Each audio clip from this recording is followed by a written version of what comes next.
arrancar, ¿sí? La clase del día de hoy.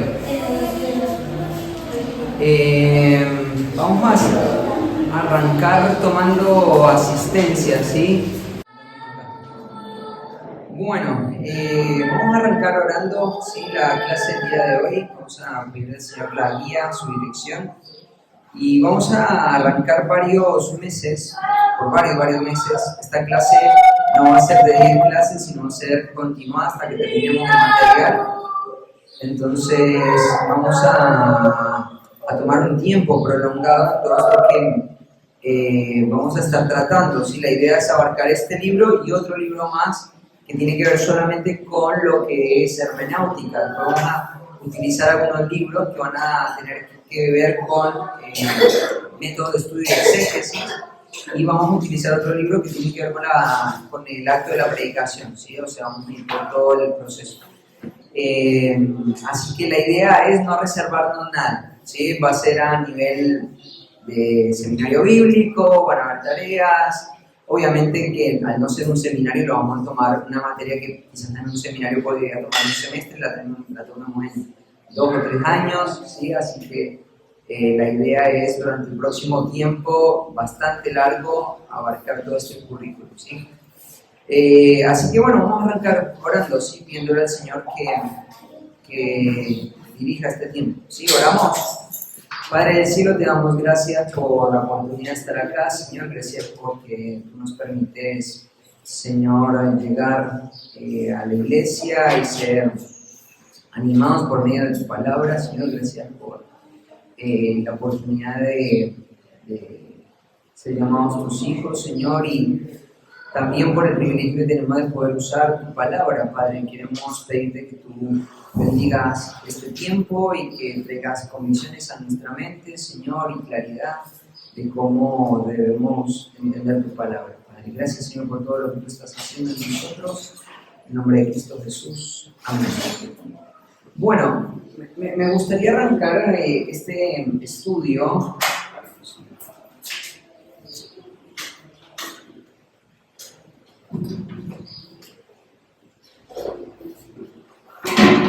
Sentía prisionero con esta hora. Ahí está.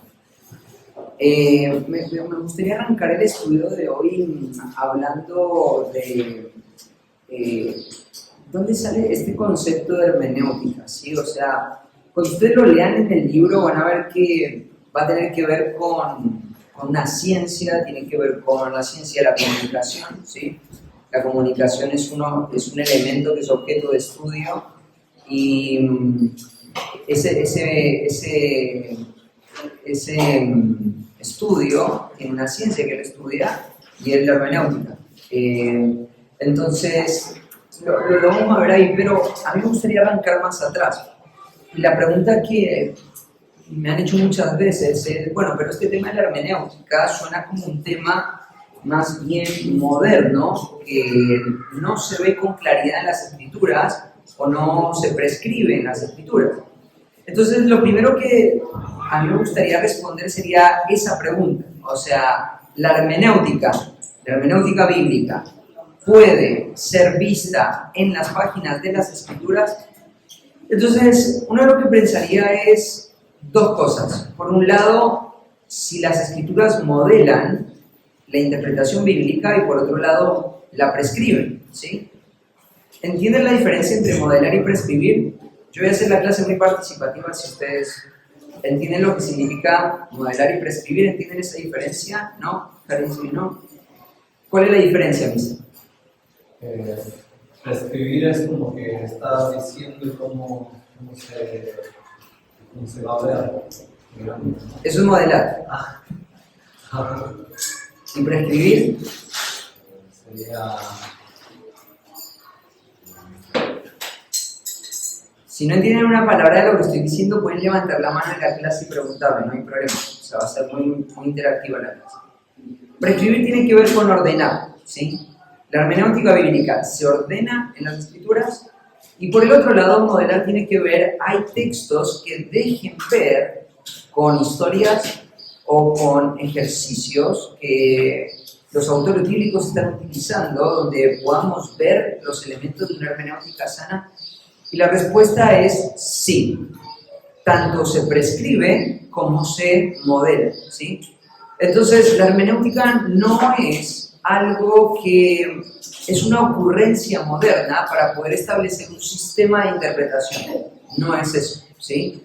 La hermenéutica bíblica no es algo que a unos pocos teólogos de algún claustro o un seminario teológico se les ocurrió crear para poder dar un marco objetivo de cómo estudiar las escrituras. Eso no es la hermenéutica. La hermenéutica es algo que se ve claramente en las páginas de las escrituras y se ve modelado y se ve prescrito, ¿sí? Los indicios y los indicadores de la hermenéutica sana se prescriben y se modelan en las escrituras. El primer argumento que históricamente yo escuché para poder entender este concepto de hermenéutica bíblica fue un debate que hay entre aquellos que dicen que todos los pasajes del Nuevo Testamento que usan el Antiguo Testamento tienen un patrón, y es que siempre respetan la intención original del autor, salvo unos pocos ejemplos. Entonces, la primera vez que yo escuché esto, pensé, bueno, sí, unos pocos ejemplos que no representan esto, entonces lo que deberíamos pensar es una hermenéutica bíblica. Y la primera vez que escuché esto, lo que mostró el predicador que dio este punto fue el 100% de las veces que el Nuevo Testamento usó el Antiguo Testamento, lo hizo de una manera consistente, lo hizo de una manera donde se respetó la intención original del autor. Pero hay una pregunta más, y es si los autores del Nuevo Testamento utilizaron un sistema interpretativo en todos los textos del Antiguo Testamento que usaron, o sea, me siguen el hilo, ¿no? Vos vas a un texto del Nuevo Testamento, vos ves que se usa un texto del Antiguo Testamento, y lo que vos haces analizando cada uno de esos ejemplos es ver que siempre se respeta la intención original del autor, ¿sí? La pregunta que surge cuando eso ocurre es ¿de dónde los autores del Nuevo Testamento aprendieron esa hermenéutica? ¿Quién se las enseñó? Esta hermenéutica del Nuevo Testamento ¿es algo relativamente del Nuevo Testamento o es algo que podemos ver también en el Antiguo Testamento? ¿Qué piensan? También se puede ver en el Antiguo Testamento. También se puede ver en el Antiguo Testamento. O sea, lo que tenemos que pensar es que, por un lado, la evidencia más grande o el modelo más grande de interpretación bíblica que vamos a ver en toda la Biblia es cada caso de un autor del Nuevo Testamento usando el Antiguo Testamento. Cuando vos ves todos los pasajes y estudias uno por uno de los pasajes que se utilizan en el Nuevo Testamento, que está utilizando el Nuevo Testamento y el Antiguo Testamento, vas a ver que lo va a hacer de una manera consistente, ¿sí?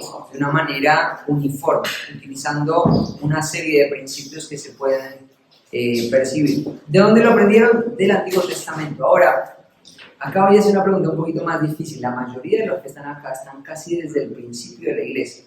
Entonces les voy a hacer una pregunta y van a tener que hacer mucho en memoria, ¿sí? Misa no puede participar porque ya participo mucho.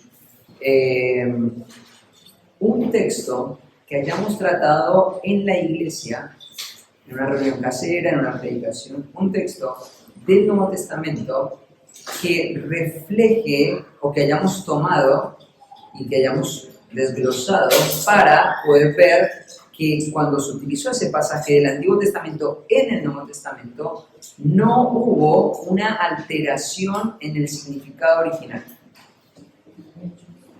En Hechos, bueno, ahí tiro una pista, Lau.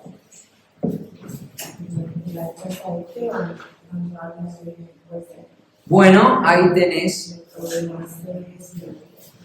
un ejemplo de cómo el Nuevo Testamento usa el Antiguo Testamento y vimos cómo Esteban fue interpretando, ¿cierto?, el Antiguo Testamento. Muy bien. Otro ejemplo más. Dale. Sí.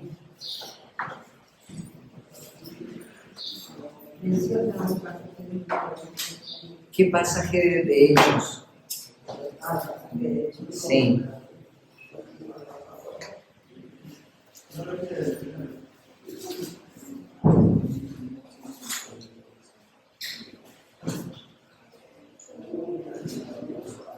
Un pasaje de Hechos que hayamos expuesto en el contexto de la iglesia que refleje los principios de interpretación, una hermenéutica sana.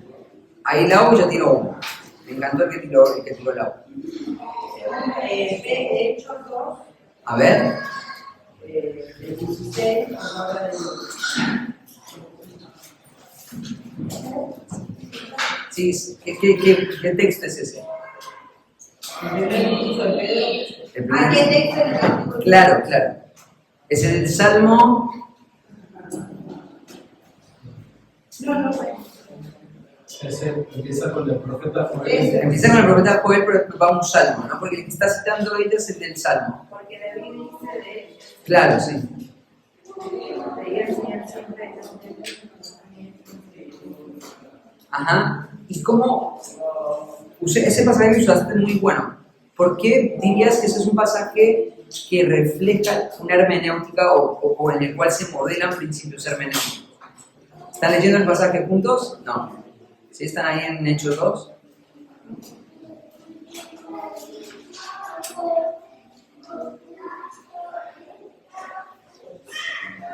Porque primero lo cita palabras por palabras, lo cita está escrito y después lo explica. Ahí tiene una cita textual de la palabra, el fundamento de su argumento es la palabra, pero lee el pasaje bien. A ver qué indicadores interpretativos puedes encontrar en la predicación de Pedro.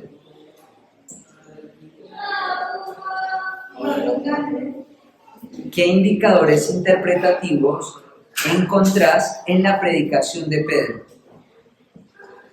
¿A quién va dirigido? A ver, Dice varones israelitas. no. No es lo que Pedro está diciendo, es lo que Pedro está diciendo acerca del texto. ¿Lo encontraste, Cari? Está en Hechos capítulo 2, versículo... Ahí está. Un indicador interpretativo. Ya eso está lo que dijo Joel en el versículo 16 y después dice. Perfecto. Lo que David dice en el versículo 25. Ahí menciona el salmo. Bueno, entonces estamos viendo el del Salmo. Ah, en el versículo 25 Sí. al 26. Ah.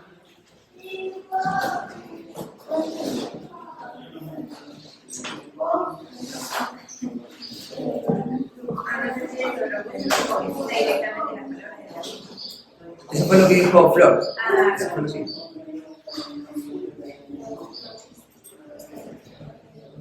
Yo lo voy a hacer pensar, ¿eh? Así que, ¿qué elementos interpretativos se pueden ver en Hechos 2?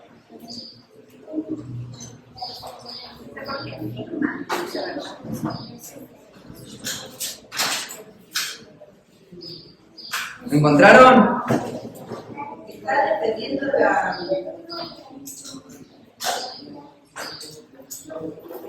Manu,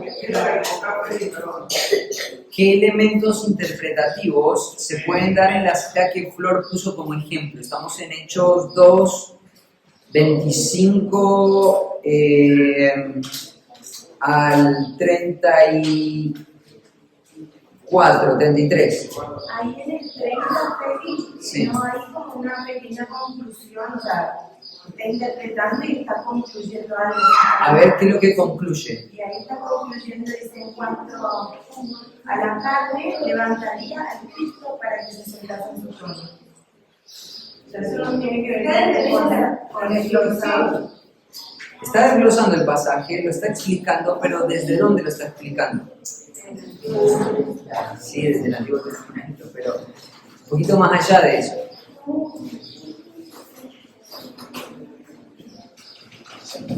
¿Dónde estamos? Fíjense palabras como siendo profeta y sabiendo. Fíjense lo que dice ahí. Que con juramento Dios le había jurado que su descendencia en cuanto a la carne levantaría al Cristo. Mira, dice, varones hermanos, os se os puede decir libremente que el patriarca David que murió y fue sepultado y su sepulcro está con nosotros. Pero siendo profeta y sabiendo que con juramento Dios le había jurado que de su descendencia en cuanto a la carne levantaría a Cristo para que se levante en su trono, viéndole antes, habló de la resurrección. O sea, Sí, dale. esa sería que es una profecía y el cumplimiento de una profecía. No, ese es el punto. El punto es, Pedro lo que está diciendo es, esto es lo que estaba en la mente de David, y lo que él va a argumentar no es lo que él le parece del texto, sino él va a argumentar el texto desde lo que David está sabiendo. O sea, él no se para en ningún momento viendo el pasaje desde su postura como intérprete, sino que él se para desde el lugar de David diciendo, él sabía esto, él tenía profecía, esto también tenemos que entenderlo, él ya murió, este salmo no está hablando de David, este salmo está hablando de algo más que David tenía en mente, y te está dando el argumento por qué David tenía eso en mente. David tenía eso en mente por el pacto que Dios le había dado en 2 de Samuel capítulo 7. O sea, Pedro está diciendo, dale con Pablo, Pedro está diciendo que la explicación de este salmo no yace en lo que él ve del pasaje, sino en lo que él entiende que estaba en la mente de David, ¿sí? Entonces acá tenés un indicador de hermenéutica bíblica. ¿Dónde descansa el significado del pasaje? En la mente del autor, ¿sí? Otro pasaje más, uno más. Hasta que no me digan ese pasaje no me voy a la clase de membresía. Puede ser uno cuando se le evangeliza el profe, usan ahí es por Sí, no. Sí. O sea, ahí lo que ves es claramente la necesidad interpretativa siendo expuesta. Es un buen pasaje para hablar de que la palabra de Dios modela la necesidad de interpretación. Pero un ejemplo del Antiguo, o sea, la cocina es esta, un pasaje del Antiguo Testamento usado en el Nuevo Testamento, que lo hayamos hablado en el contexto de la iglesia, donde se vea claramente que no hay, o que están los principios de interpretación. ¿Sí, Manu? No, pensé que era el Antiguo Testamento. No, es del Nuevo Testamento usando el Antiguo Testamento. O sea, lo que hizo Flor recién estuvo bárbaro, porque estamos en el Nuevo Testamento, Hechos, citando al Antiguo Testamento. Vamos a buscar un pasaje de esas características.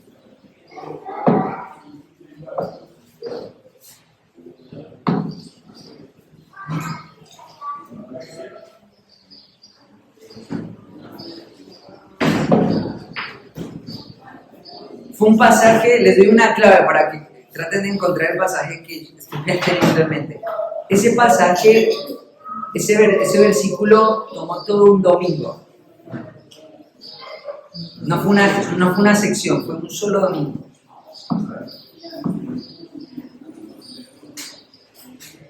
Ay, qué mal que andan de memoria. Es Hechos, capítulo 1, versículo 20. Pero vamos viendo el flash. Sí, más o menos. Estábamos en el saloncito de eventos cuando vimos este pasaje.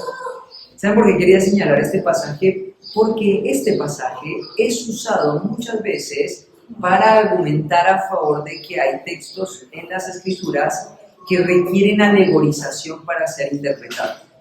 Y cuando tratamos este pasaje dijimos, no, este pasaje tiene todos los mismos patrones de interpretación en cada momento que el Nuevo Testamento utiliza el Antiguo Testamento, no hay alteración.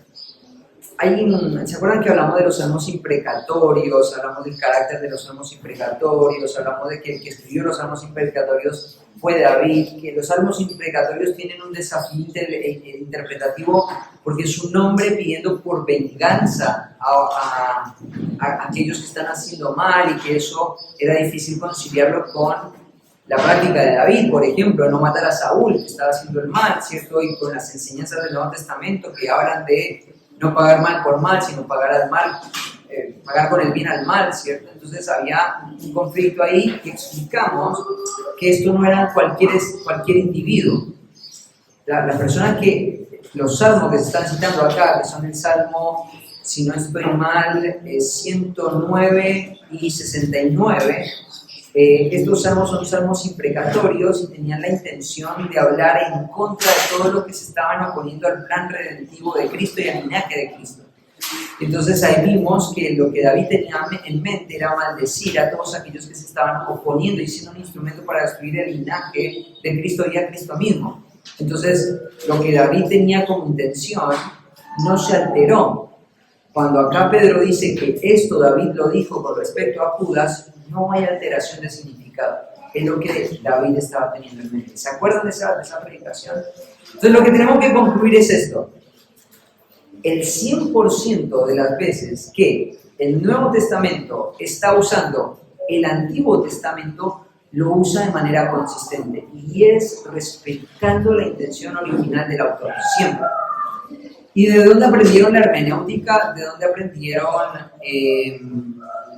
el sistema para interpretar las escrituras de los autores del Nuevo Testamento? Lo aprendieron del Antiguo Testamento, ¿sí? Entonces, la semana próxima, cuando sigamos con esto, lo que vamos a hacer es ir por todo el Antiguo Testamento viendo cómo las escrituras hacen un énfasis en la necesidad de una interpretación precisa y correcta, ¿sí?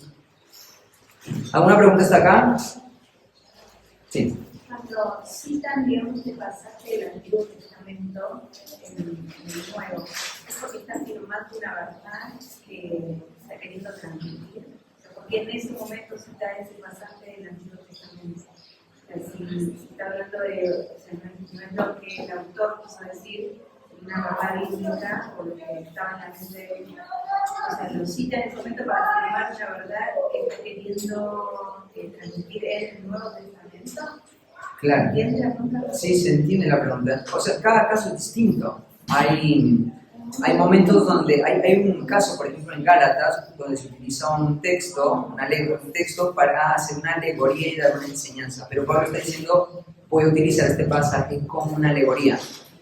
No está diciendo que ese pasaje significa una alegoría, ¿sí? Entonces, hay diferentes formas de uso, pero lo que tenemos que decir es esto.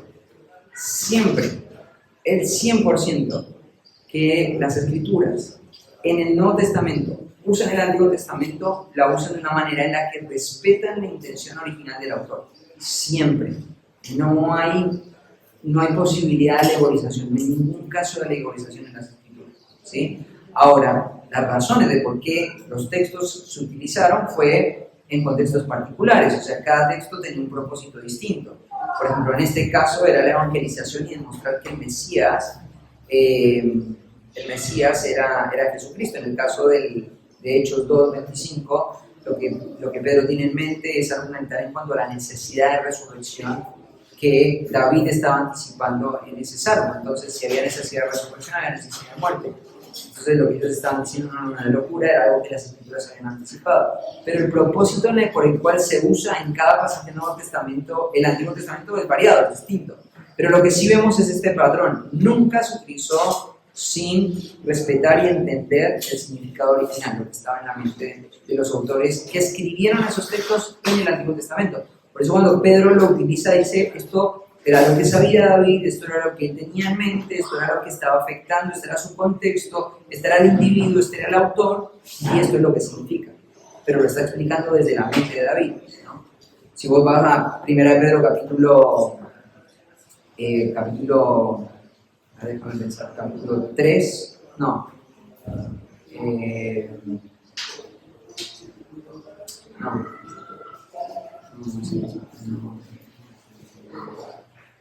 Bueno, el capítulo 1, versículo 20, ¿cierto? También está dicho con la intención de reemplazar a Judas, ¿cierto? Y lo entienden como una prescripción, porque esto era algo que se estaba diciendo claramente en el Antiguo Testamento con respecto a lo que tenía que pasar con Judas, y una de las cosas que tenía que pasar era que alguien tomara su oficio, como parte de la maldición de haber atentado en contra del plan redentivo y en contra del Mesías.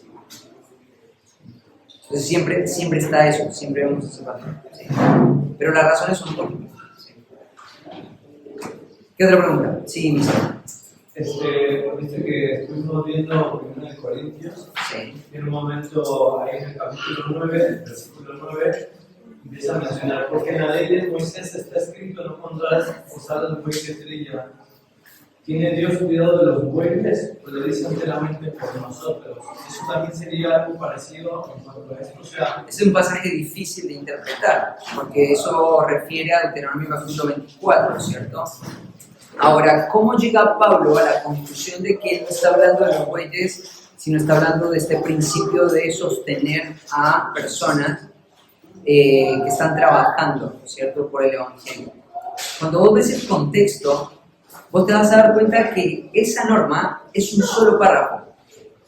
En el texto anterior y en el texto precedente hay párrafos bastante extensos. Uno, creo que habla en contra de el azote, creo que es el contexto inmediato del capítulo 24, el azotar a una persona no más de 40 veces para que no sea envilecido, es la expresión que utiliza ahí en Deuteronomio 24. Y el próximo párrafo también está enfocado en generar castigo o remuneración de una manera mesurada y medida.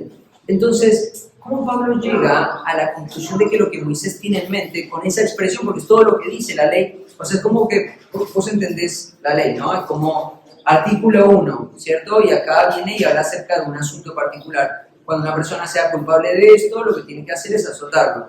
Tantas veces no puede hacer así para que no ocurra esto. Y hay una explicación. Artículo tanto, no pondrás bozal al buey que trilla.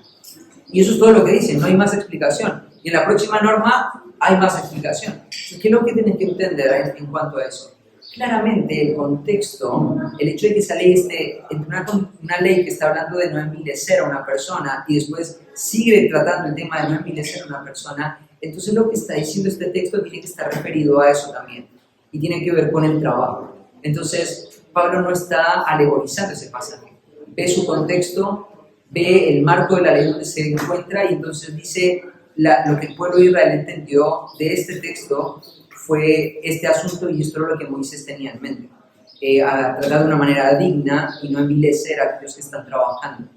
Es inmoral no retribuir a alguien que está trabajando. Entonces, por lo tanto, es inmoral de que si alguien está trabajando para el Evangelio, no recibe una remuneración.